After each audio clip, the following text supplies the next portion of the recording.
What's going on, guys? My name is MT and welcome back to the Heavy Spoiler Show. This right here is going to be a breakdown of the entire recent Planet of the Apes trilogy. I recently did breakdowns for Rise of the Planet of the Apes, Dawn of the Planet of the Apes, and War for the Planet of the Apes. And because of that, we decided to shove all those videos into one video for your viewing pleasure. So, without further ado, enjoy! With Kingdom of the Planet of the Apes coming out real soon, we over here at Heavy Spoilers thought now was the perfect time to revisit the recent Planet of the Apes trilogy, one of the greatest trilogies that has ever been made in recent memory, in my opinion. Like, this trilogy has no reason whatsoever being so damn good, like what the heck, man. So let's just go ahead and stop monkeying about with this intro and just jump into this thing, shall we? But before I do, I just want to remind you guys that for 99 cents a month, you guys can get access to our exclusive early members-only content. Members legit get early access to all of our videos before everybody else. So if you guys want to do that, sign up to become a member today. Unless you're financially struggling, then, you know, keep your money, please. We're honestly just glad that you're here. But anyways, this movie starts much like it ends, with a gang of chimpanzees running free in the forest where they belong. But unfortunately for these chimpanzees, much like the original Planet of the Apes did in its first act, Rise of the Planet of the Apes starts with a great hunt. But instead of apes hunting down man like we saw in 1968, we got man hunting down chimpanzees. With all of the apes that we see in this opening sequence and in this movie in general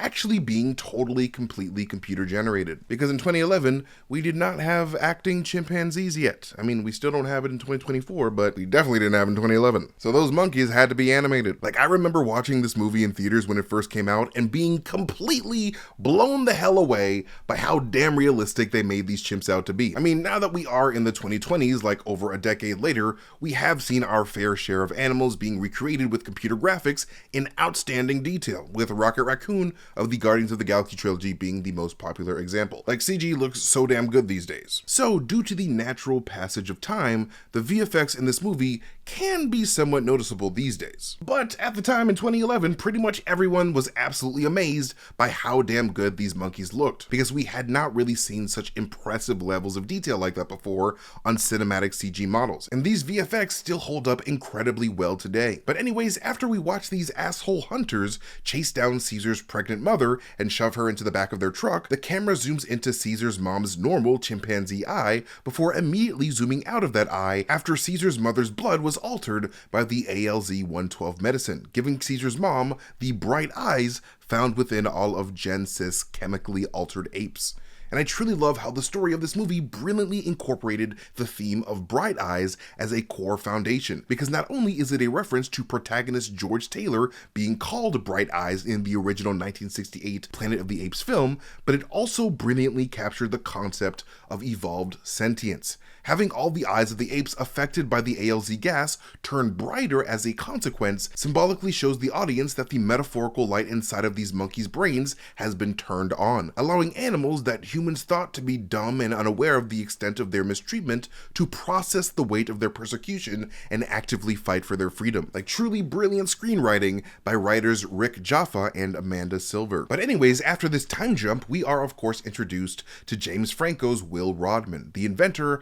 of the experimental anti-Alzheimer's treatment ALZ-112, and the harbinger of humanity's destruction. Whoops! Will Rodman's last name is a reference to screenwriter Rodman Sterling, who co-wrote the original Planet of the Apes movie. And if you thought that little Easter egg was cool, the actual name of the ALZ-112 medication is a reference to the 1968 Planet of the Apes film as well. This serum was actually going to be called RT-112, with RT standing for runtime. And this would be a nod to how the 1968 Apes movie had a runtime of 112 minutes. However, to more closely align the experimental drug with Will's fight against Alzheimer's specifically, the prefix was changed to ALZ instead of RT instead. But anyways, after Will Rodman first notices amplified cognitive behavior from Caesar's mother, Bright Eyes, he rushes to the office of his boss, Stephen Jacobs, and pretty much immediately insists that Gen Cis start human testing, which is some grossly irresponsible shit if if you ask me, and very reminiscent of Willem Dafoe's Norman Osborn character from the Sam Raimi Spider-Man films, a mad scientist whose son was played by James Franco. And much like his fictional father did in Spider-Man 1, we see Franco trying to fast-track the development of a miracle drug meant to cause the human body to operate at peak performance, only for that same science to open up a Pandora's box of chaos instead by the end of the film. And hey, speaking of the Sam Raimi Spider-Man films, Tobey Maguire was actually heavily considered for the role of Will Rodman in this movie. But unlike the time Franco lost the role of Peter Parker to Maguire, Franco of course came out on top this time around. But anyways, after Will is trying to make his case to the Genesis board of directors, we can see behind Will that he believes that ALZ-112 could be the cure to more than just Alzheimer's, but also afflictions like sleep apnea, fainting, inflammatory bowel disease, muscular dystrophy, autism, and hydrocephalus. But after this, we of course would see the very unfortunate escape of Bright Eyes, a scared sentient chimpanzee who, we would learn later, recently gave birth to a baby boy while in science prison. But you know, we would learn this after she was immediately harambeed by Genesis security when she crashed Will's presentation, quickly extinguishing the light in those bright eyes forever. But while we're on the subject of apes being harmed by humans, you'll be happy to know that no apes were harmed in the making of this movie, because like I said before, all the apes were 100% CG. However, director Rupert Wyatt and his team did consider using real apes as their main characters at one point. However, once they realized that forcing real chimpanzees to act in a movie about the plight of mistreated and exploited apes would be sort of hypocritical, they called on over the extremely talented team over at Weta Digital to work on the motion capture for this movie, with mocap legend Andy Serkis playing the role of Caesar throughout this entire trilogy. But Serkis isn't the only mocap icon in this movie, as Terry Notary would also debut as Caesar's enemy turned ally Rocket, while also doing the mocap for Caesar's mother turned limp chimp Bright Eyes at the start of the movie as well. Terry Notary would go on to extend his already massively impressive resume of mocap work by capturing the movements of Kong in the Monsterverse, as well as Cull Obsidian in Avengers 3 and 4. But anyways, moving on, after that disastrous presentation, Stephen Jacobs orders Robert Franklin to terminate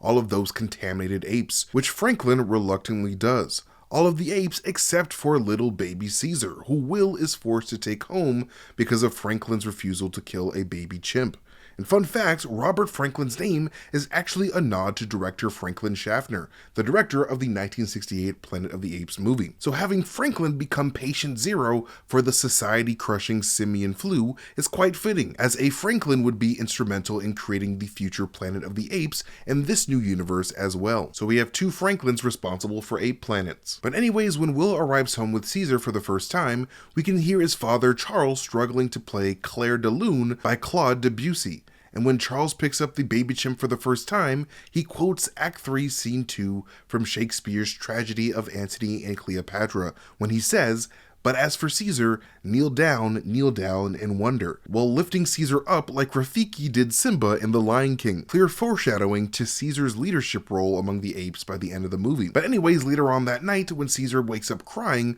Will consoles him in the bathroom while wearing a Berkeley College t-shirt, possibly implying that Will went to school there for his degree in genetics research. And the next day, both Rodman men are surprised to see a day-old Caesar holding his own milk bottle to feed himself, something that human babies aren't able to do until about 6 to 8 months. So pretty much right away, Will knew that he had himself a smart little Mojo Jojo baby on his hands, which led Will to immediately start running experiments on his new ape son, instead of,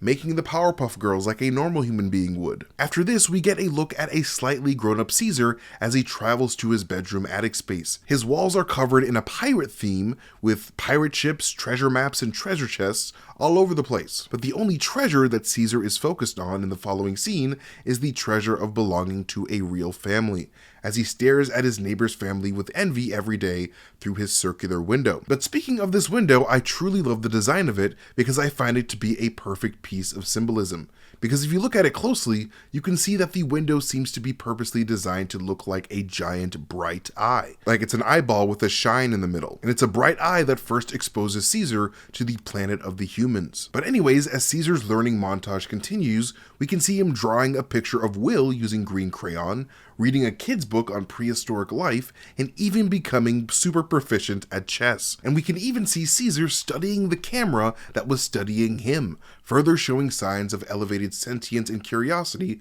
far beyond that of the average chimpanzee. This of course leads Will to stealing even more of the ALZ-112 to use on his ailing father, whose Alzheimer's seemingly clears up overnight, as Will is woken up to the sounds of his father playing Prelude and Fugue No. 15 by Johann Sebastian Bach on the piano perfectly, showing full restoration of his skills as a music teacher courtesy of the drug. However, this happy moment is quickly interrupted when Caesar is caught by his neighbors while attempting to play with the kids next door, with the father angrily chastising the Rodmans for putting his children in danger, which is quite ironic considering that it would be the father himself that would be the cause of his children's deaths, on top of countless other people, as this pilot father would be infected by patient zero by the end of the film. But anyways, after Caesar is hurt, Will brings Caesar to the San Francisco Zoo, with Caesar being wheeled past the same chimpanzees that he would soon free later on. But other than this chimpanzee exhibit, a nearby sign shows us that this zoo also holds kangaroos, Tasmanian devils, lorikeet lanes, koalas, crocodiles, wombats, and insanely hot veterinarians. And after Caesar sets his boy Will up on a date with one of these vets, the two soon become a couple and bring Caesar on his first trip to the redwoods of the Muir Woods National Monument. When they arrive in the middle of the forest, we see Caesar once again look for Will's permission before adventuring up the trees, a moment that we would of course see mirrored at the end of the film when he gives Caesar his blessing to leave with his ape family. As Caesar climbs through those trees, 5 years of time fly by, with a montage somewhat similar to that of Disney's animated Tarzan film. Specifically when we see a young Tarzan transition into adulthood as he surfs through the vines of the jungle. A little later after this, Caesar notices a dog on a leash, much like he is, which leads us to getting this really powerful moment of Caesar choosing to sit in the back seat after refusing to be towed in the trunk like some sort of pet, a decision that was apparently improvised by Andy Serkis himself. And I'm really glad that they kept that moment in the movie because you can truly see just how much Caesar wants to be treated as an equal person. And a little later after this, right before we can see Charles about to go on a joyride in his neighbor's car, we can see Caesar playing with a Statue of Liberty toy, which is of course a reference to the very end of the 1968 Planet of the Apes film, with the Statue of Liberty being what the protagonist Taylor sees to let him know that he was actually, in fact, back on his home planet. And as Douglas Hunziker is yelling at Charles for wrecking his car, you can actually hear him complaining about not being able to drive to the airport now, which is of course foreshadowing to the very end of the film, where it is revealed that he is actually a pilot for Global Airlines, the absolute worst job a person could have if they were accidentally carrying a humanity exterminating virus in their system, which unfortunately that asshole Douglas was, as we can see his body beginning to leak blood at the airport at the end of the film, much like Franklin did before he died, alone in his apartment, just like I will someday. But anyways, when Caesar is attacking Douglas, notice that he almost bites this dude's finger off. Director Rupert Wyatt and his team actually heavily considered having Caesar munch on some phalanges. However, considering that they were actually, trying to make Caesar to be a sympathetic chimpanzee of a main character, they opted to let this pilot keep his finger instead, because God knows he wasn't going to have it for long. But unfortunately, after this chimpanzee attack, Will had no choice but to bring Caesar to the San Bruno Primate Shelter, owned by John Landon and his psychopath son, Dodge Landon, aka American Draco Malfoy. But instead of Harry Potter, this boy hates Harry Plotters. Get it? Because Caesar's a Harry Plotter. He plotted his escape.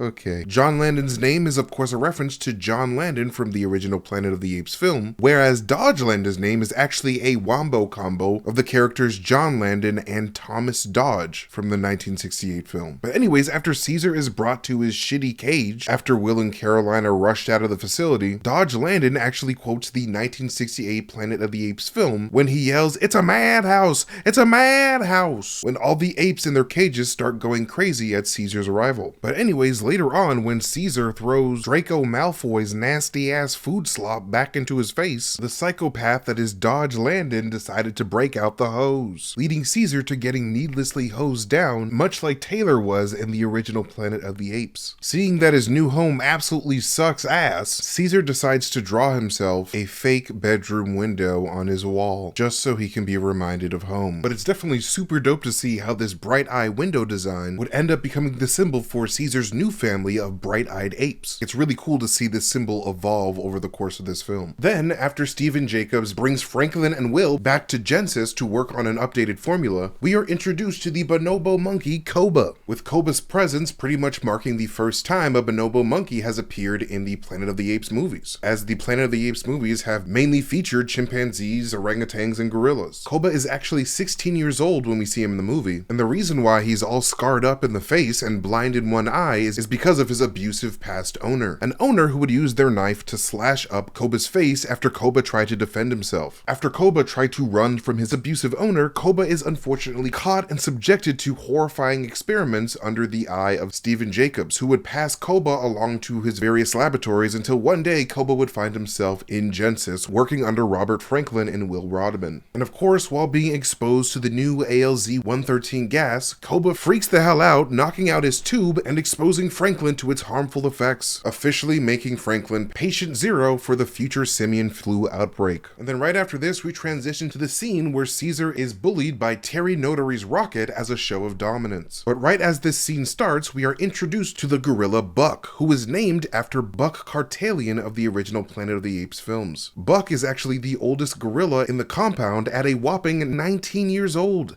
That gorilla is old enough to join the military, but not old enough to drink, which is kind of weird. I don't know why we do that. Then in the following scene, Koba writes Jacob's name on a virtual chalkboard, which Jacobs assumes is just Koba's way of saying that he loves Jacobs and that Jacobs is just so cool and memorable, when Koba actually just has Jacob's name imprinted into his mind in hatred of Stephen Jacobs for being the source of his misery as a science experiment for years. And then later, when Dodge Landon is showing off the ape's horrible living quarters to some girls he's trying to impress, because this dude has no riz whatsoever, he introduces one of the girls to one of the female chimpanzees named Cornelia, a chimpanzee who would end up becoming Caesar's mate and the mother of Caesar's children Blue Eyes and Cornelius. While Cornelia and Cornelius are both obvious references to Dr. Cornelius of the original Planet of the Apes movies, the name Cornelia is also a reference to Julius Caesar's first wife, Cornelia Cinna. Then after this, Dodge introduces the girls to Maurice, an orangutan named after actor Maurice Evans, who played Dr. Zaius in the 1968 Planet of the Apes film and beyond. There's actually another ape in this enclosure called Heston after actor Charlton Heston, who of course played George Taylor in the original movie. We can actually see Charlton Heston on Rodney's TV screen later on in the movie, playing the movie The Agony and the Ecstasy from the year 1965, with Heston in the role of Michelangelo. Not the Ninja Turtle though, because 1965 was not ready for that turtle power. And because Caesar has the stickiest chimpanzee fingers that you'll ever see, Caesar is able to steal a knife from one of Landon's stupid-ass friends, allowing Caesar to befriend the gorilla Buck, who then forces the former Alpha Rocket to bow down to Caesar as their new leader. But anyways, after Will quits his job at Genesis after he finds out that they've continued experiments with the ALZ-113,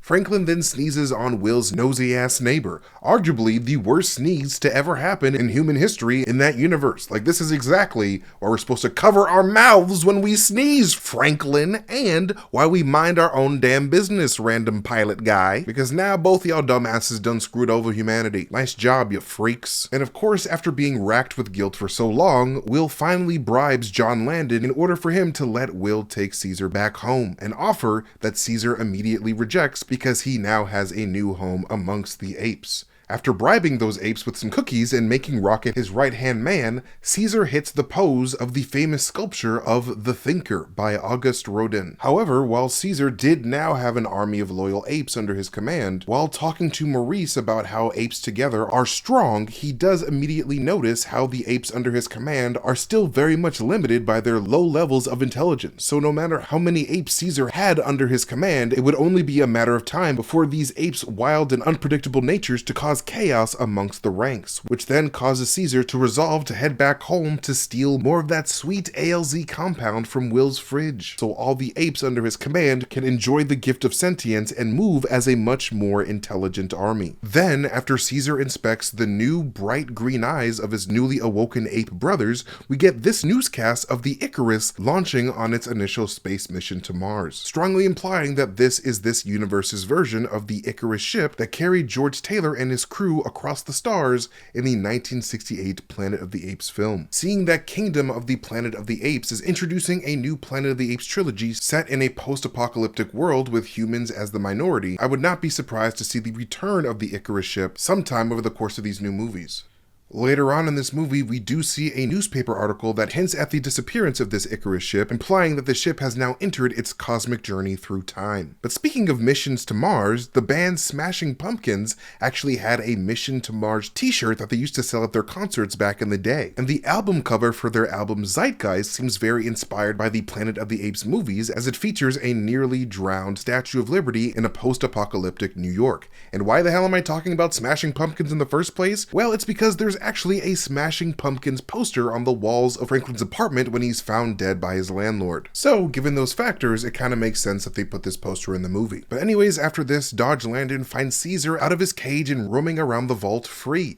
And when Dodge tries to correct Caesar, Caesar grabs his arm, leading to Dodge quoting George Taylor from the 1968 Planet of the Apes film when he says, "Get your stinking paws off me, you damn dirty ape," to which Caesar politely says, "No, thank you, I would not like to do that. Now, if you excuse me and my ape brothers are off to a big day on the town. Ta-ta and toodaloo, Malfoy." But anyways, after Dodge Landon stupidly kills himself by trying to long-distance poke an ape with a hose with his electrical baton, Caesar notices that his beloved Cornelia is missing and takes the tag on her cage as a clue that he and his crew need to head on over to Genesis to liberate some more apes. Anyways, when Will wakes up the next day and finds clues of Caesar having been to his house overnight, you can actually see Caesar's handprint on the wall to the left of this frame here. And then a little later, when Caesar is liberating Koba and the other apes from the Genesis laboratories, I love how they made Koba not look at Caesar at all, very much foreshadowing his role as a major antagonist in the following movie. And then as the movie transitions to the apes taking to the streets of San Francisco, we can see that Caesar, or one of his apes, has taken to drawing the same window design found on Caesar's old bedroom window onto this bicycle sign. Since this symbol also symbolically doubles as the symbol of the bright eye, it is totally appropriate for these bright-eyed apes to start repping that symbol. And after causing chaos in the streets, the apes finally make their way to the Golden Gate Bridge, with director Rupert Wyatt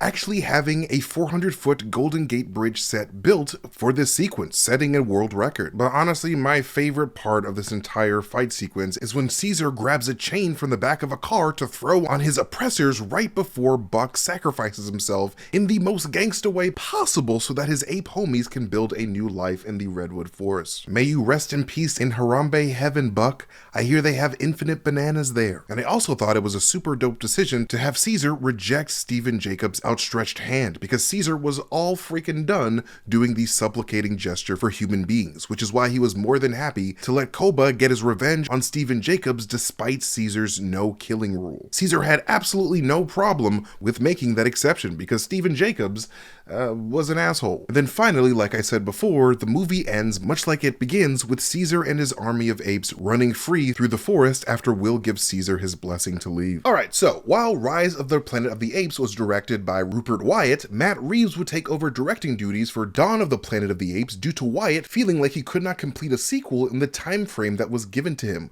which is kind of a bummer considering how good the Rise of the Planet of the Apes movie was, but very much a blessing in disguise, as we would not have gotten this absolute masterpiece of a film by director Matt Reeves. Opening on July 11th, 2014, Dawn of the Planet of the Apes would make $708.8 million globally on a budget of $170 million. So needless to say, this movie definitely made its money. And returning in the role as Caesar is mocap legend Andy Serkis, with fellow mocap legend Terry Notary returning for the role of Rocket. Terry Notary actually served as the leader of the apes in his own way way, as before filming, Terry Notary was asked to spend a full 2.5 weeks training all of the motion captured ape actors on how to move and act like an ape properly. So all the realistic actions of the apes of this movie are all thanks to him. Terry Notary was so good at being an ape in this movie that he would of course go on to do the motion capture for Kong in Kong Skull Island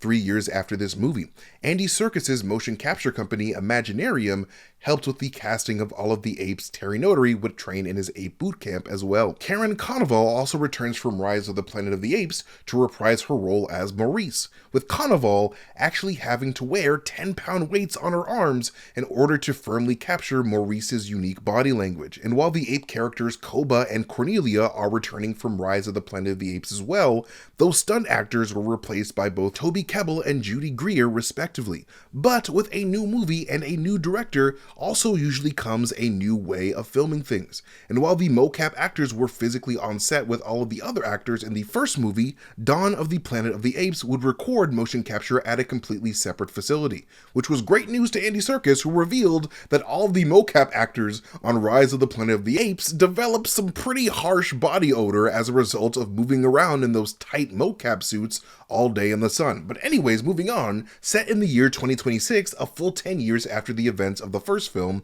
Dawn of the Planet of the Apes starts off the exact way that Rise of the Planet of the Apes ended, with the animation of the simian flu spreading across the planet, all thanks to an airplane pilot who went from being a nosy neighbor to a bloody nosy neighbor after he got sneezed on by Genesis chimp handler Robert Franklin, also known as Simian Flu Patient Zero, which is why the final shot of Rise of the Planet of the Apes features a zoom in on the number 0 before showing us a yellow graphic of the pilot's trip that preceded the subsequent global spread of the virus. But this time around, the lines are red to underscore just how deadly and society eroding this ALZ-113 virus has been to humanity. And according to this simian flu cautionary poster that I found in the Dawn of the Planet of the Apes trade paperback, the symptoms of the simian flu are coughing up blood, that's a big one, migraines, lethargy, diarrhea, and vomiting. And no, Pepto-Bismol will not help. That diarrhea is going right through you, my friend. And as this animation continues, alongside worldwide news footage of the pandemic's devastation,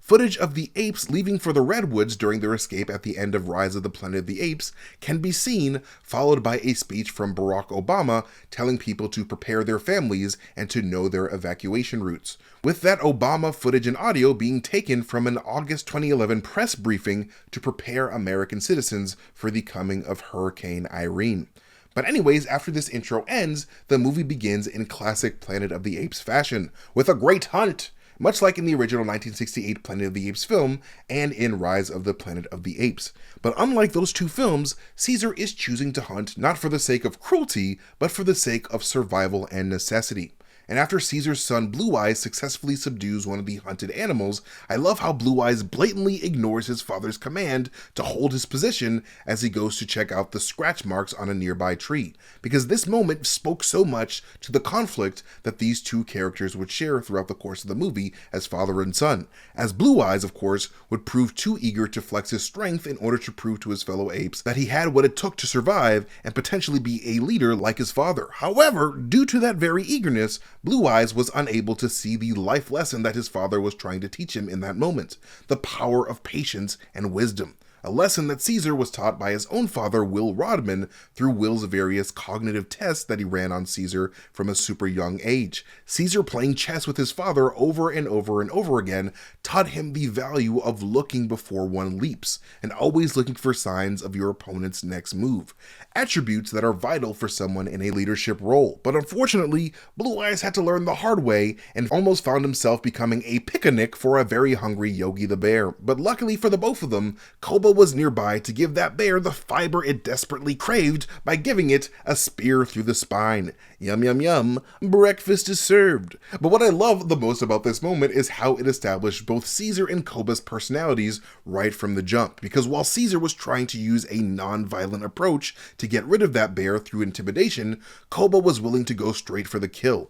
immediately showing the audience the stark contrast between Caesar and Koba's mindsets, because that boy Koba is a straight savage. Like, I don't even know why we're calling this boy Koba when we should be calling him Kobe instead, because did you see the way that he dunked that spear into that bear's back? Like, when I saw him do that shit in theaters for the first time, I was like, oh my god, somebody call ESPN Sports Center, because this has got to be the play of the motherfreaking day, goddamn. But anyways, after just barely surviving that bear attack, we follow the group as they travel on horseback to return to their forest home, with that horseback riding imagery of course being strongly tied to the original Planet of the Apes movie, where we are first introduced to the apes through them hunting humans on horseback. And during their return, a sign for Mount Tamalpais State Park can be seen covered in foliage in the background, subtly establishing the location of the ape's habitat to still be close to the Golden Gate Bridge, as that state park is just north of the bridge. And when we finally get back to the ape homestead,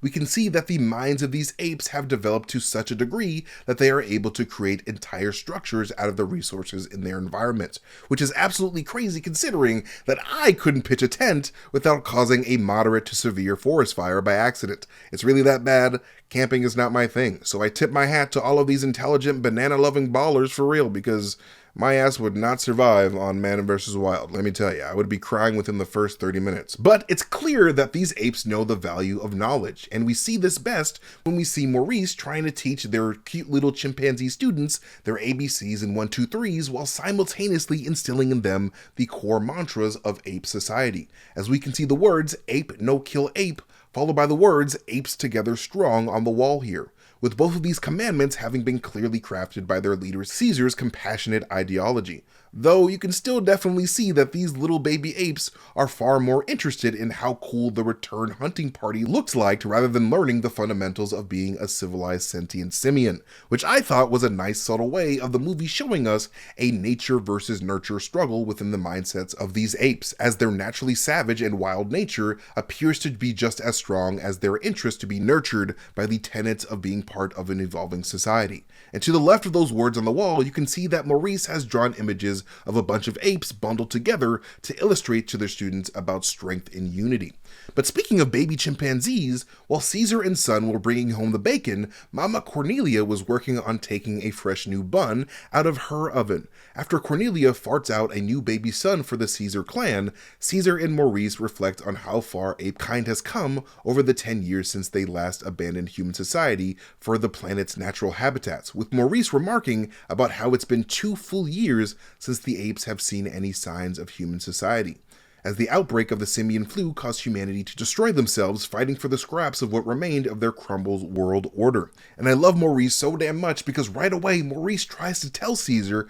about how humanity's infighting wasn't all that dissimilar to how apes tend to fight amongst themselves from time to time. But Caesar assures Maurice that the family connection that all the apes share with one another will be the defining difference between the dying human race and the rise of the ape race. But needless to say, Caesar would soon be proven wrong by the end of the film, because him and Koba finna go at it, man. But anyways, the scene then transitions to Blue Eyes and Rocket's son Ash returning back to camp after hanging out like best bros do, with Ash making fun of Blue Eyes about his bear attack like, psh, I wouldn't have let that shit happen to me though, which is hilarious considering that Ash gets shot by this pansy-ass dude Carver only seconds later after this, so that is karma to the fullest. But honestly, this wasn't really Ash's fault, as Blue Eyes was just trying to intimidate a gun-wielding Carver, just like he saw his dad try to intimidate the bear earlier. So you can't say that Blue Eyes wasn't paying attention to his father's teachings. But anyways, after Caesar and his gang roll up on this small band of human main characters,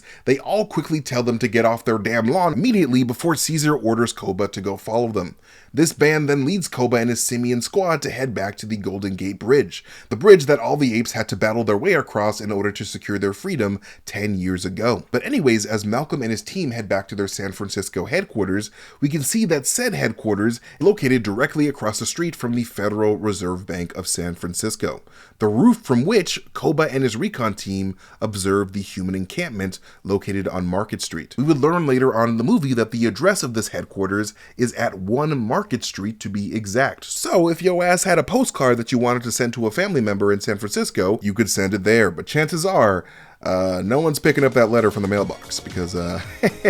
society gone. But anyways, from there, the scene then transitions back to Caesar's ape colony as Maurice goes through Alex's rather disturbing art book with Caesar, Koba, and some other apes, with the pages that they go through showing us a look into just how this post-apocalyptic planet has been weighing on Alex's mind. On the left page, we can see what appears to be a little boy looking at a woman whose hands and lower torso are covered in blood, with that woman very likely being Alex's mother and Malcolm's first wife, Rita. If you've read the Dawn of the Planet of the Apes prequel comic, then you already know how messed up Alex's childhood was before the days his family joined the colony. That comic tells us the story of how hard Alex, Malcolm, and Rita had to survive in the face of all the chaos of human beings fighting with one another in a post-apocalyptic setting, with Alex seeing his fair share of death. In fact, in the comic, we see a younger Alex being kidnapped, stuffed in a van, and almost trafficked by some marauders,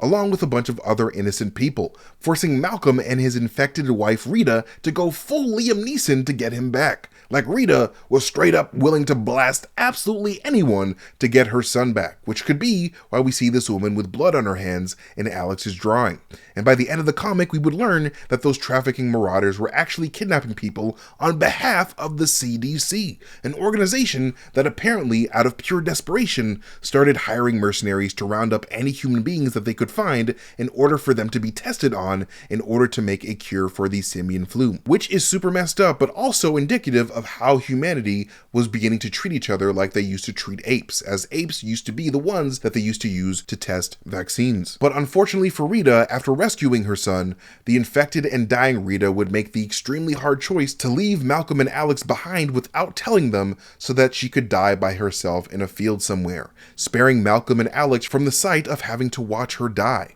Truly a badass bitch to the very end. Rest in fictional peace, Rita. The CDC ain't shit compared to you. But anyways, next to that drawing of that bloody woman, a skeleton can be seen lying on the ground, possibly a hint towards the violent things that Alex saw his mother do before she died. And on the page on the right, we can see a boy on a tricycle riding next to a man as they both approach a pile of dead bodies on the street with the Golden Gate Bridge in the background, with that boy and man very likely being Alex and his father Malcolm. Then, as Maurice flips the page, we can see the word pilgrim drawn next to a young man with blood on his hands, possibly an artistic representation of how Alex views himself. This is then followed by Alex's recreation of a tank in front of the Zone 2 Golden Gate Bridge security checkpoint on the page on the right, giving the apes a glimpse into some of the firepower that the humans of that encampment have been amassing. Koba would of course get up close and personal with the humans operating this tank during his invasion later on in the movie. Then, when Maurice flips the page again, we see an image of a severed arm with a wristband on it. As the arm bleeds out, we can see smoke rising up from the wristband to form the word quarantine in smoke. However, to the left of the arm, we can see a stone with the word quarantine written on it as well, with the teen in quarantine being written like T-E-E-N, as in teenager. Likely another allusion to how Alex sees himself as a member of the quarantine generation of teenagers who have to grow up in the apocalypse. And on the page on the right, we can see a drawing of a freshly married couple with the words "Till death do us part" above them in drippy and bloody text. And an ambulance van with the word "scam" on it can be seen next to the couple, a possible hint towards Alex's trauma of being shoved into a van and almost trafficked to the scammers at the CDC. And the final page that Maurice flips to during the scene is of course a drawing of Alex being pushed on a swing by his mother, next to a photograph and drawing of Rita before she died. And as Maurice goes through this art book, sticking out of Alex's bag in the background, we can see a trade paperback copy of Black Hole by Charles Burns, a comic book story about a group of teens who have no choice but to run away from society into the woods after coming into contact with an STD that causes them to undergo unpleasant physical mutations, very much mirroring what happened with Caesar and the apes at the end of Rise of the Planet of the Apes. Alex would of course graciously gift this very same book to Maurice later on in the film, But anyways, after seeing these disturbing drawings of the worst of humanity, Koba tries to urge Caesar that they should preemptively attack, to which Caesar displays his forward-thinking skills by yelling no, because he knows how vindictive and unforgiving the heart of a vengeful man can be, and he doesn't want to bring war to his people as they're just starting to grow and introduce the next generation of apes. However, while Caesar tries to be better than mankind by promoting peace, he obviously failed to see the unforgiving, vindictive vengefulness in Koba's heart, traits that would lead to chaos among the apes just as it did for the humans. But to put Koba at ease, Caesar decides to show strength by pulling up to the San Francisco colony with his entire ape army, using the same type of intimidation tactics that Caesar tried with the bear early on in the movie. On Caesar's way there, he passes by a piece of graffiti with what looks like an evil-fanged chimpanzee saying the word simian flu next to a drawing of a chicken and a pig. The chicken has H5N1 written on them as a reference to the bird flu, with the pig having H1N1 on them as a reference to the swine flu. And after Caesar causes all of humanity to piss their collective post-apocalyptic pants with his warning speech and mastery of the English language, Dreyfus tells Malcolm that he still plans to fight the apes anyway in order to secure the hydroelectric dam in the apes' territory, because without the power from that dam, that massive colony of human beings would quickly turn against one another in order to survive. However, Dreyfus does graciously give Malcolm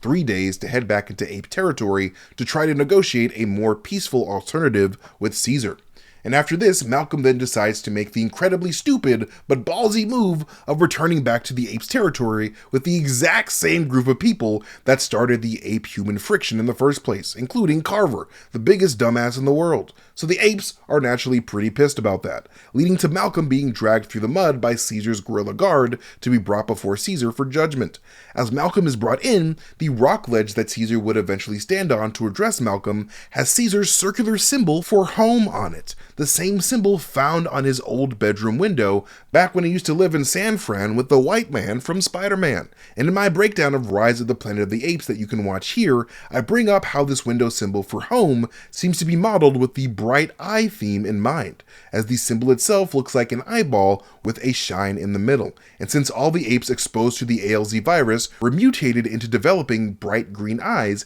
having a bright eye become the symbol of the ape colony was very much appropriate, especially since the name of Caesar's mother was literally Bright Eyes. And I love how the entire time that Malcolm is trying to plead his case in front of Caesar, Koba is standing right behind him, just hovering over Malcolm's shoulder, just itching to spear him through the back, just like he did with the bear. But to Koba's dismay, Caesar agrees to listen to Malcolm and let the humans work on the hydroelectric dam so long as they give up all of their weapons. After agreeing to the apes' terms and giving up most of their guns, the humans then set up a camp in the woods. And while sitting in front of a fire, Alex draws his memory of Caesar yelling "Go!" at him and his family early on in the movie, with Caesar looking very much mutated in Alex's creepy-ass art style. The horse that Caesar rides on in this image is drawn with blue, green, yellow, and red stripes as blood drips out of the horse's mouth, which is kind of gnarly. And I also noticed that the horse was given a crown very similar to the crown found on the Statue of Liberty, which could be an intentional nod to that iconic piece of Planet of the Apes imagery that showed up at the end of the original Planet of the Apes movie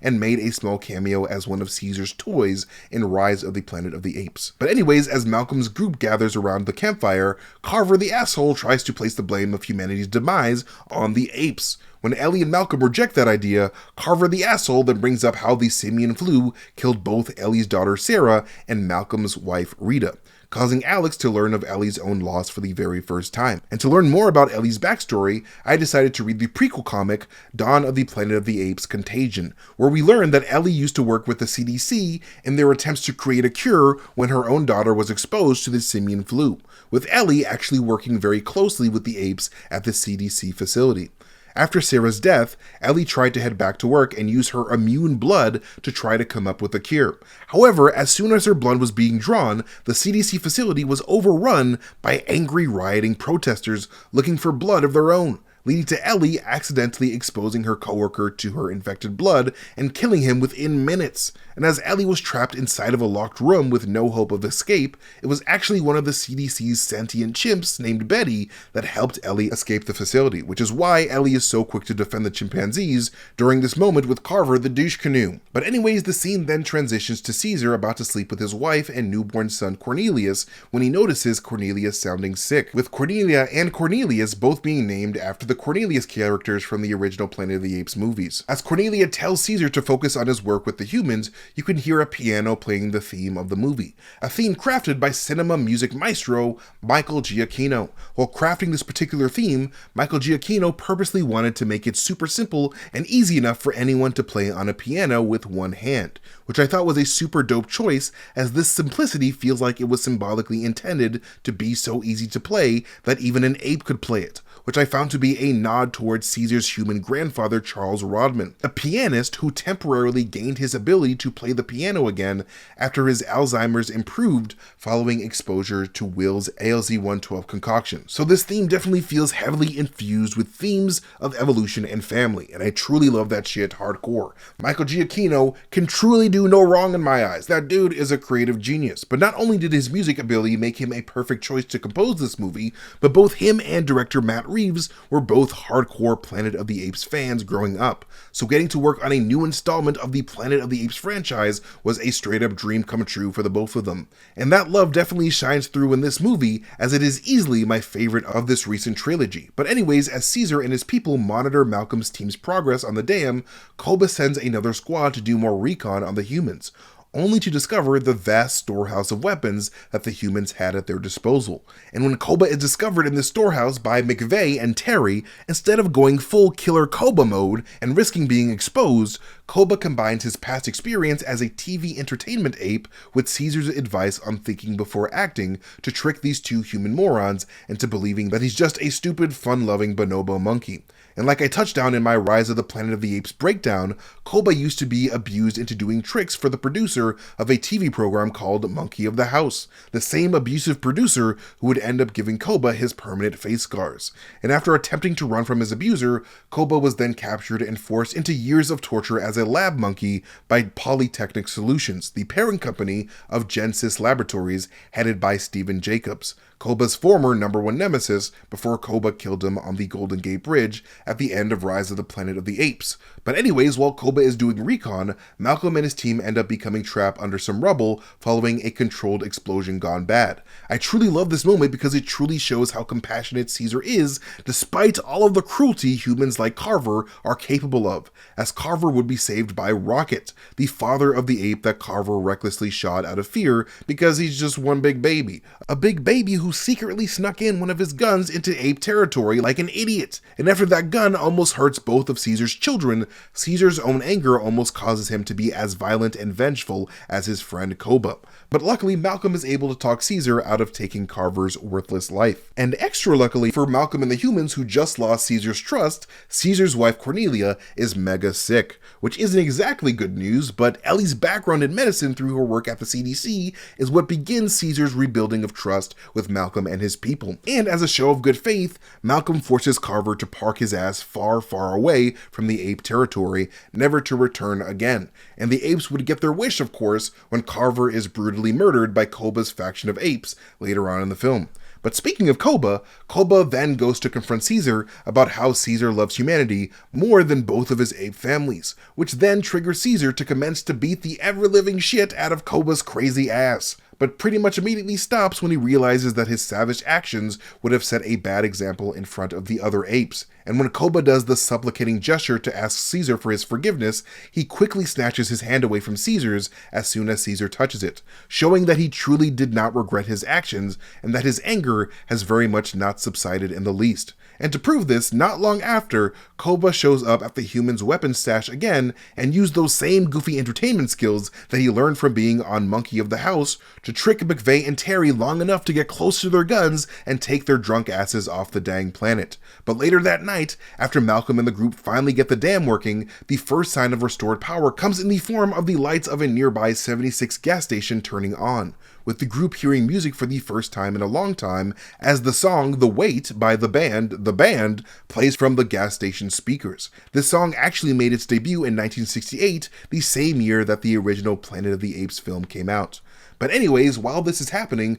Koba kills Carver and then heads back to the colony with his cool new gun to shoot Caesar, causing Caesar to fall and disappear into the woods below. And after Blue Eyes finds the human weapon that was used to kill his father, Koba manipulates Blue Eyes and the other apes to chase down Malcolm's group and start a vengeful counterattack on the city. Meanwhile, all the humans at the San Francisco headquarters dance and celebrate the power returning to their tower. Everyone but Gary Oldman's Dreyfus, who uses his freshly charged iPad in order to look at pictures of his old army platoon before crying at old photos of his wife Maddie and his sons Edward and John, a family that he lost because of the simian flu. And fun fact, those pictures are actually straight up Gary Oldman's personal family photos of him and his kids. So I can definitely imagine that he used those images of his own children to aid in his tearfully emotional performance. And though it's not mentioned in this movie, the book Dawn of the Planet of the Apes Firestorm touches on Dreyfus's background, including how after his time in the military, Dreyfus actually became a former San Francisco chief of police before becoming mayor of San Francisco a little bit after the pandemic first popped off. So, as Koba and his team of apes charged down California Street with his angry ape army, Dreyfus was defending the tower as the planet's last loyal mayor of San Francisco. And my favorite part during the chaos of this battle is the shot that happens after Blue Eyes freaks out and goes to run and hide, as it first appears that Koba is turning back to help Blue Eyes, but instead that expectation is quickly subverted by Koba jumping on one of his own guys' horses, knocking them off the horse, and then using the horse to charge at the gate, guns ablazing. I thought that was a fantastic choice by director Matt Reeves to underscore just how selfish and bloodthirsty Koba really is, a savageness that Koba would further demonstrate in front of Blue Eyes when Koba executes his best friend Ash for being disloyal, when Ash getting hurt was the very excuse Koba was using to justify an attack on the humans at the beginning of the film. But all Koba really wanted was to satiate his need for revenge for being abused by humans all of his life. But anyways, after Malcolm, Ellie, and Alex come across a wounded Caesar in the forest, Caesar directs them to Will Rodman's old house in San Francisco, a house overgrown with vegetation with an X marked on the front of the house placed there by FEMA to indicate that there are residents inside infected with the simian flu. All that, combined with Will Rodman's car being seen rotting in the driveway, very much implies that Will Rodman and his wife were among the first to die from the plague that Will helped make, which makes sense because, he was pretty much at the center of that. A photograph of Will Rodman and Caesar can be seen when they first bring Caesar to his old living room, with James Franco actually not being informed whatsoever that his face and footage from the first movie was being used in this movie, which is kind of messed up. But anyways, a little later we see Koba telling the humans that from now on, the humans would know how it feels to live their lives in a cage, much like we saw the human race living like in the original Planet of the Apes. Malcolm then comes across Blue Eyes and leads him back to his wounded father. And after Caesar admits that apes are no better than humans, Blue Eyes goes to rescue Caesar's homies while Caesar revisits his childhood bedroom from the first movie. And as Caesar puts his dad's old camera down after looking over old footage of them both, an unfinished chess game can be seen on Caesar's bed, with the base of Caesar's old Statue of Liberty figurine hiding out in the background. Again, a reference to the very end of the first Planet of the Apes. Then soon after this, Caesar then rallies up with his freed homies to confront Koba at the Market Street Tower, with Dreyfus being so goddamn angry at the apes that he was willing to blow him and his homies up in order to get his own revenge on the apes for killing his family. And even though it makes perfect sense for the Caesar-Koba tower fight sequence at the end of the movie to be 100% computer generated, I still can't believe it to this day, because holy shit, is this entire sequence totally photorealistic in my opinion. Like, the VFX team truly went off on this one. But anyways, at the end of their fight on the tower, Caesar declares that Koba was no longer an ape and sends him falling to his death, just like Koba sent Stephen Jacobs falling to his death in the first movie, which I thought was perfect poetic symmetry. And while director Matt Reeves did intentionally leave the door open for Koba's return in the movie's sequel by intentionally leaving the sounds of rubble and heavy breathing in the end credits, Reeves would scrap his original plan to have Koba return for the third movie and team up with a human group to destroy Caesar in order for Koba's story to have a fitting and final ending. And finally, after Malcolm and Caesar say their goodbyes after Koba's death, Malcolm then symbolically backs up into the shadows, never to be seen by Caesar ever again. But according to the book Caesar's Story on the entire Planet of the Apes trilogy,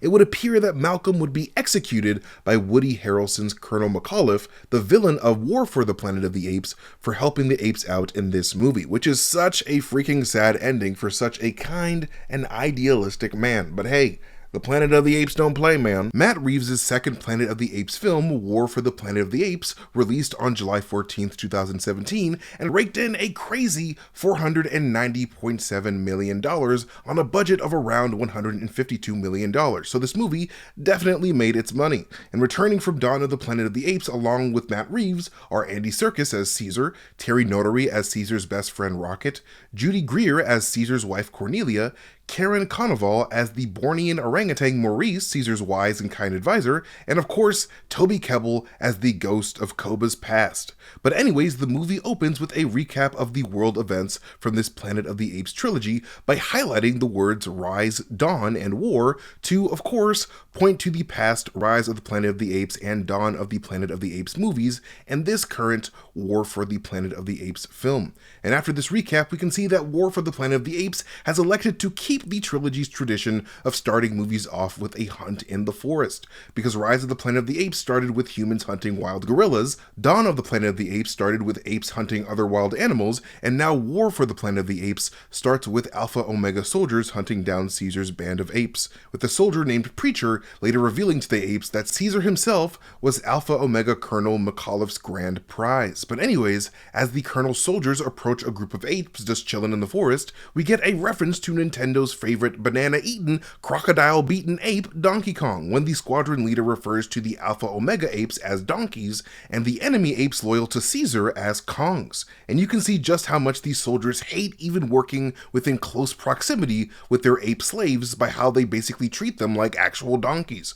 only meant to hold their gear and follow orders. But anyways, once these soldiers open fire and quickly realize that Caesar's soldiers, like the Wu-Tang Clan, were nothing to fuck with, Preacher tries to contact the Colonel to let him know that they are all being overrun, with the cold-hearted Colonel showing absolutely no sympathy for his own men whatsoever, simply ordering him to kill as many apes as he can before he is captured or killed by those apes, quickly showing the audience that Colonel McAuliffe has just as ruthless of a vengeful villain mindset as Koba did in the previous film, as Koba also was fixated on killing as many humans as possible that he also did not care what happened to his own soldiers. Matt Reeves creating antagonists like these two was perfect for this trilogy because they really make you appreciate just how dope Caesar has been as a leader of his people in contrast. Because unlike Koba and the Colonel, Caesar does not choose to lead with hatred as his main motivation, but instead only acts in the best interest of every single member of the ape family that he genuinely loves and wants to protect.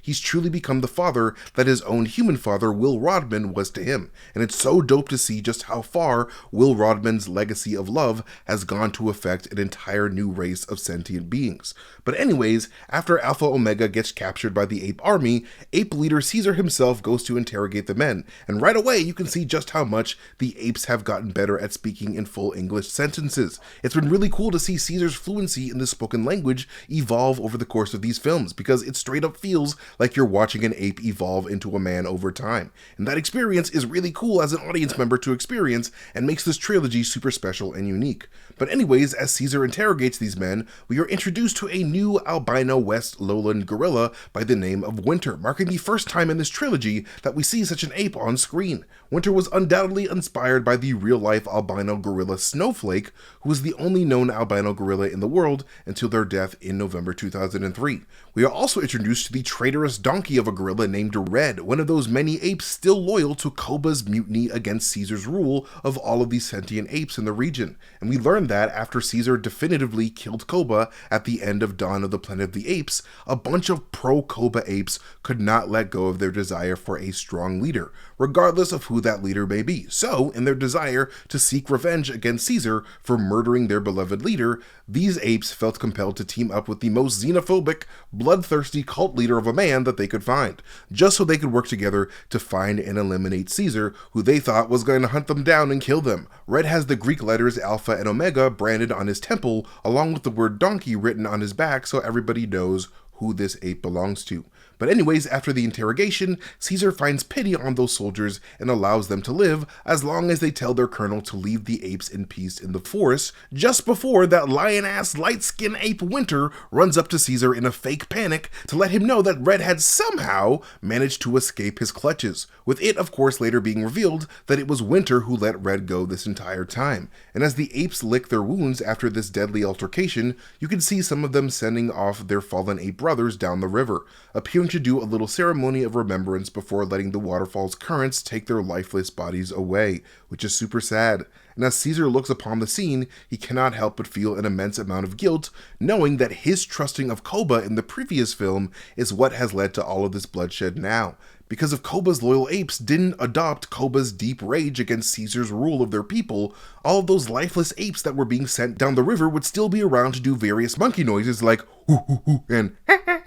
Then, soon after, Caesar's soon-to-be slain son Blue Eyes finally arrives back home alongside Caesar's homie and trusted lieutenant Rocket, with Blue Eyes soon reuniting with his chosen partner Lake and embracing each other while Caesar and Cornelia watch as proud parents. Blue Eyes and Lake's embrace in front of this waterfall is actually super sad, knowing that Blue Eyes would be murdered in front of this very same waterfall a few short hours later. Blue Eyes and Rocket then both reveal that they've found a new land across the desert that was far enough away from the humans that all of the apes could all thrive and survive in peace. News that causes Winter's ears to perk up and for him to pressure Caesar into trying to relocate all of the apes to that new location immediately overnight, even raising his voice at Caesar and his group for disagreeing with that idea. But after dealing with the consequences of not being stern enough with Koba, who also disrespected Caesar's opinions with a similar brashness, Caesar immediately asserts his dominance and tells Winter to shut his white ass up. But little did Caesar know that Winter only really wanted to skedaddle because he knew it was only a matter of time before Caesar would discover that he let Red the donkey free in order to get in the colonel's good graces, which is why Winter dips pretty much immediately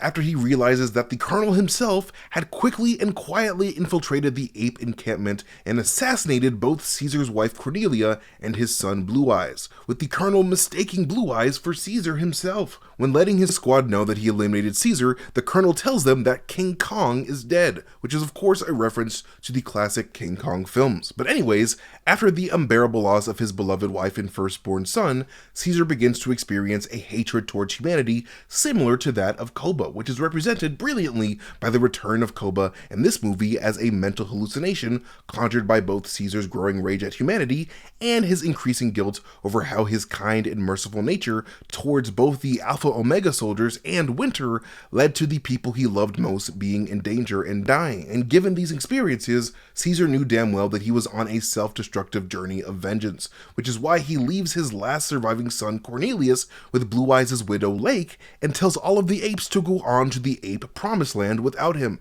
because the last thing that Caesar wanted to do was drag anyone he loved down into the darkness with him. However, Caesar forgot the most important rule of all: ape homies help ape homies always. So Maurice, Rocket, and Luca all decided to stick by Caesar on his journey to maximize his chances of returning home safely. Those are some real ass friends right there, man. Then after this, the boys roll up on a settlement of a former member of the Alpha Omega army who apparently ran away from the colonel when he discovered that his daughter caught the simian flu, as we would learn later on in the movie from the mouth of the colonel himself of his insanely strict and deadly no-tolerance policy for anyone afflicted with the simian flu. I mean, this dude literally shot his own damn son in the face when his son was infected, an event that only served to further ignite the colonel's hatred towards all ape kind. But anyways, Caesar's rage at humanity is clearly evident when this ape does not hesitate to shoot this runaway runaway Alpha Omega soldier down as soon as that fool tried to go for his weapon. And Maurice saw that darkness within Caesar and would even have to tell Caesar to put his gun down when they all discovered that there was a little human girl on the premises. And since Maurice has a heart of gold and refused to let this girl die by herself out there alone,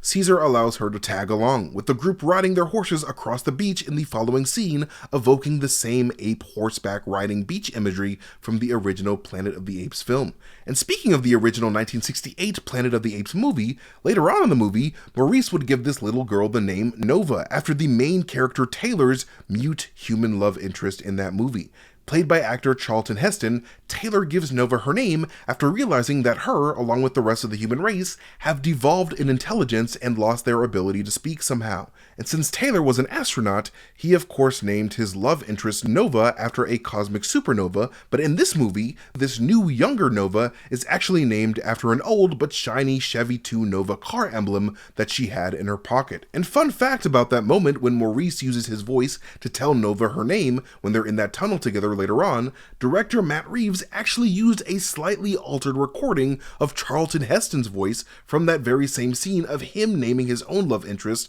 in the original Planet of the Apes movie. Like, that is literally Charlton Heston's voice coming out of Maurice's mouth, which is pretty cool. But anyways, a little later, the gang comes across an Alpha Omega encampment and discover Winter amongst their ranks with a big-ass donkey written on his back. They all quickly and quietly jump Winter like the Avengers jump Thanos in Endgame, but in their attempts to keep Winter from yelling out and alerting the Alpha Omega guards, Caesar's rage accidentally leads him to choking Winter a little bit too long, causing him to straight up die. Caesar is visibly racked with guilt from killing another ape in the following scene, and because of this, he starts to have hallucinations of the first ape he ever killed, Koba. And the next day, Caesar's group travels to a snowy region and is startled by the sound of nearby gunshots. And heading to the source of those sounds, they discover 3 freshly shot bodies of Alpha Omega soldiers who somehow caught the simian flu. And while searching for signs of those Alpha Omega soldiers who shot their sick buddies, the Caesar side squad climb a nearby tower, leaving Nova alone with the horses below and allowing Bad Ape, played by actor Steve Zahn, the perfect time to steal a gun from one of Caesar's horses. And since they shot this scene from behind with Bad Ape just wearing a large jacket, the production literally just had Steve Zahn just wear this big ass jacket without any motion capture gear on whatsoever. It's really just a smart way to save money on VFX there. However, since Caesar James Franco's son Jr. ain't about that thievery shit, him and his boys chase this thief down to an old abandoned lodge called Kettle Ridge and discover that their bad guy was just a bad ape named Bad Ape, who originally hailed from the Sierra Nevada Zoological Park in Reno, Nevada, a zoo that recently announced in March 2024 that they were shutting their doors down for good, which is a huge bummer because I love zoos and every zoo needs to stay open forever. But anyways, we then learned from Bad Ape that he was just one of many apes from outside of Caesar's ape community who somehow gained sentience as a result of the spread of the company Gensys's airborne ALZ virus across the world. This was actually a question that a lot of moviegoers had after watching both Rise of and Dawn of the Planet of the Apes, because those two movies didn't really address if other sentient apes existed out there outside of Caesar's direct influence. And so when director Andy Serkis was asked about this possibility while on a press tour for Dawn of the Planet of the Apes, Matt Reeves decided to answer that question definitively while preparing for the creation of this movie. Bad Ape's introduction in this movie is super important to the Planet of the Apes franchise as a whole, mainly because of the jacket that he's wearing. Because I'm not sure if you guys noticed this yet, but the apes in this Planet of the Apes trilogy are not really all that into human fashion and prefer to just let it all hang out in the nude. This is a lot different from the sentient apes that were first introduced in the original Planet of the Apes movies, as the apes in those classic films were totally fine with adopting traditionally human clothing and armor in their flourishing sentient ape society. Having Bad Ape wear this human winter coat for warmth was an intentional choice by director Matt Reeves, because he wanted this last movie in this prequel trilogy to show how exactly all of the apes on the Planet of the Apes first started wearing human clothes, and apparently they started doing so out of necessity for survival rather than for the sake of emulating the human race after taking over the planet from them. But anyways, after clearing up their confusion, Bad Ape offers the group food and shelter and gives the girl who would become Nova the shiny Chevy Nova emblem that Maurice would use to name her later on. Caesar then pressures Bad Ape to tell them how to get to the Colonel, but Bad Ape refuses until he later finds out that Caesar is on a mission to avenge the death of his child, a loss that Bad Ape could relate to personally as someone who survived a massive slaughtering of all the apes at the Sierra Zoo by the Alpha Omega soldiers. As the group approach the camp, they are unfortunately jumped by even more Alpha Omega soldiers, resulting in the death of Luca after being impaled by the pointy end of some douchebag's rifle, and after losing yet another loved one to mankind's violent tendencies, Caesar then firmly orders the rest of the group to go back and join the convoy of apes to their new Apetopia, because Daddy is thirsty for blood, and he ain't burying no more buds in the mud, you know what I'm saying? Only for Maurice to give Caesar a reality check by letting him know that his desire for vengeance has caused him to sound exactly like Koba, but Caesar ignores this and goes off to Colonel's camp alone, and on his way there he sees a bunch of apes hanging on X-shaped crosses on his path, which is a direct reference to the crosses that the shipwrecked astronauts came across at the beginning of the original Planet of the Apes film. But anyway, Caesar is then surprised from behind and knocked out, only to awaken right in front of Colonel J. Wesley McAuliffe himself. And while talking with Caesar, the Colonel starts listing off the names of famous military face-offs of the past, including Arthur Wesley, the first Duke of Wellington, and Napoleon Bonaparte from the Battle of Waterloo, Ulysses S. Grant and Robert E. Lee of the American Civil War,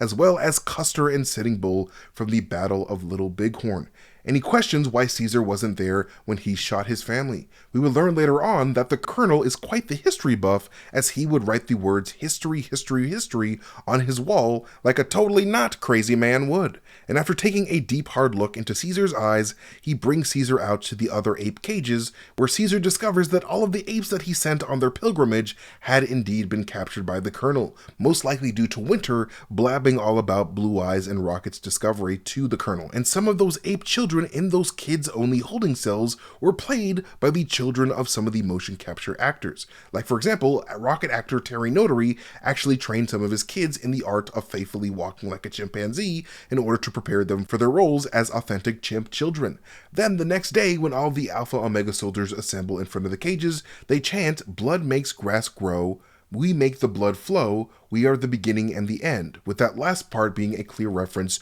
to Revelations chapter 22 verse 13 from the Bible, where God says, "I am the Alpha and the Omega, the first and the last, the beginning and the end." So this Alpha Omega chant clearly shows that the Colonel truly considers humanity's war with the apes to be a holy war, as the soldiers themselves derive their name from a divine source, with the Colonel as their new god of protection. And the Colonel would then tell Caesar about this holy war a little later when Caesar is brought into his quarters. We could actually see the Colonel using bullets and jacks on a map while planning his inevitable confrontation with the coming warring human army that wants control over the weapon stash the Colonel was sitting on. But anyways, after the Colonel causes Caesar to lose control when he says that he was glad that he killed his son, he tells Caesar that Caesar is being far too emotional for someone who's supposed to be a wartime leader. And the Colonel was right. In his lust for vengeance, Caesar has stopped thinking about what was best for his people and only thought about pointlessly getting even. His heart was truly replaced by the same darkness and despair that haunted Koba and turned Koba into a monster. But anyways, after Caesar begs the Colonel to give his apes food and water so that they could work more effectively, the Colonel obliges by doing so for all the apes except for Caesar, who he orders to hang on one of the X-shaped crosses like Jesus and to be doused with water and left out in the cold instead, just in case any of the other apes started to think that he was becoming less of a ballsack of a man through this generous act of feeding all the other apes. And fun fact about this moment actually, Caesar's reaction of shock and discomfort to getting that water dumped onto his body was actually 1000% genuine on the part of Andy Serkis, as the production actually forgot to warm the water up before dumping it on Serkis's body. So Serkis literally had a bucket of cold ass water dumped onto his body without warning. So, you know, if Andy Serkis was feeling sleepy that day, I bet he wasn't after that one. But Serkis truly loved his reaction so much that he pushed to keep it into the actual film. And I would too, because I'm not about to get dumped with cold ass water for no damn reason. But anyways, after a despairing Caesar is left freezing well into the night, he hallucinates Koba yet again, right before he's released and left in a cage, only to be visited by Nova shortly after, who sneaks him some water and food and gifts him the doll that Maurice gave to her earlier in the film to keep him company. Nova, of course, is given this doll as a reference to the human doll at the end of the first Planet of the Apes movie that the first Nova, played by actress Linda Harrison, briefly played with, and while this gesture may appear small, it was very likely this doll that would give the Colonel the simian flu when he discovers the doll in Caesar's cage the next day, as we can see that the doll has a little bloodstain on it from Nova's nose. But anyways, after feeding Caesar, as a sign of solidarity, all of the apes and Nova do the hand gesture for Apes Together Strong, a gesture that Caesar invented in Rise of the Planet of the Apes while using a bundle of sticks held together with both hands to illustrate strength in numbers. And while helping Nova evade detection from the guards, Rocket heroically lets himself get captured so that Nova can safely head to the tunnels with Maurice and Bad Ape. But anyways, while Maurice, Nova, and Bad Ape are traveling through those underground tunnels, while Caesar and the other apes plot their escape from above, you can actually see the words "Ape-pocalypse Now" spray painted on one of the tunnel walls as a reference to the 1979 war film Apocalypse Now, not far from the words "This Way Out of Hell" with an arrow pointed away from the hellish Alpha Omega encampment. But anyways, when Rocket launches his poop at a nearby guard to trick him into getting his keys, you can actually hear a horn sound in the background when the soldier and Rocket face off. This horn is actually composer Michael Giacchino using one of the actual ram's horns that they used on the set of the classic Planet of the Apes film. But anyways, after the apes use their newly acquired keys to free all of the apes, the Colonel's human enemies very inconveniently began their assault on the Colonel's base. But instead of running away along with his people, Caesar seals his fate by openly admitting to being as lost to vengeance as Kobo was, and ordered his ape family to go on without him as he sought his revenge. And when Caesar heads up to the Colonel's quarters,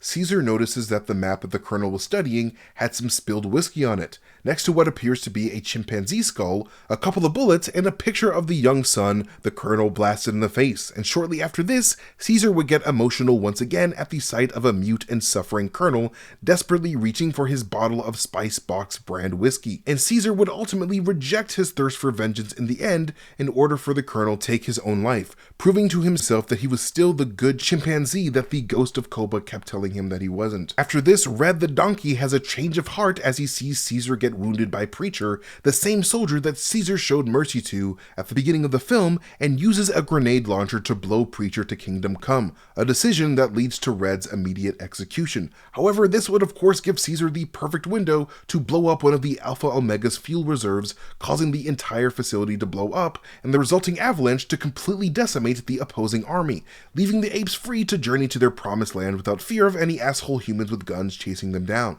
And finally, the movie ends with Maurice comforting a dying Caesar as he watches his ape family finally arrive to their promised land, with Caesar's death being a clear parallel to Moses' death from the Bible, with Moses having died at the top of a mountain after getting to see his own promised land in Deuteronomy 34. And before Caesar dies, Maurice promises to tell his son all about what Caesar did for the apes so that Caesar's legacy would be able to live on forever. And it's a legacy that will for sure be explored in the upcoming Kingdom of the Planet of the Apes movie, which is set 300 years after the events of this movie and features an evil leader of an ape called Proximus Caesar who twists Caesar's teachings in order to excuse his tyrannical rule. And even though Matt Reeves is not returning to direct this new movie, I am still so amped to see what Wes Ball has come up with to continue this amazing apes mythos. But anyways, that is it for this breakdown of War for the Planet of the Apes. Let us know what your favorite Planet of the Apes movie is in the comment section down below, and if you guys are excited for the new upcoming Kingdom of the Planet of the Apes movie. We want to know, let us know. But anyways, you can follow me at Mastertainment